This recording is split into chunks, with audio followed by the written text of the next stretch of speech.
ভাতিজা, দুদিন পর জামাই ষষ্ঠী, মোর জামাই যদি মাংস নিবা আসে খবরদার তুই মাংস দিবা নাইস। এইটা ফের কেমন কথা? মোর দোকানে মাংস নিবা আসবে, মুই মাংস দিব না?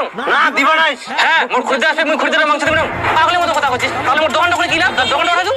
আরে মুই সিডো কমনি, মোর জামাই যদি বাকিতে মাংস নিবা আসে তাহলে মাংস দিবা নাইস। আর তুই সবাইকে মাংস দে। হ্যাঁ, তার মানে মুই শশা কথাবার্তা ঠিক নেই। কষ্ট করে কই দিলে তো হয়ে যায়, জামাই আসলে বাকিতে মাংস দিবে না? আচ্ছা তাহলে মোরে ভুল, আর তুই যে বুঝা পালনি সেটা তোর ভুল নাই। আচ্ছা যাই হোক, কিন্তু কাকা তোর তো একটাই জামাই, তাও তুই জামাইয়ের সঙ্গে এরকম ব্যবহার করিস? আগে বাড়ির পাশে জামাই বাড়ি কুড়ি দেখ, তারপরে বুঝা পাবো কত জ্বালা। মোর তো বিটিয়ে নাই।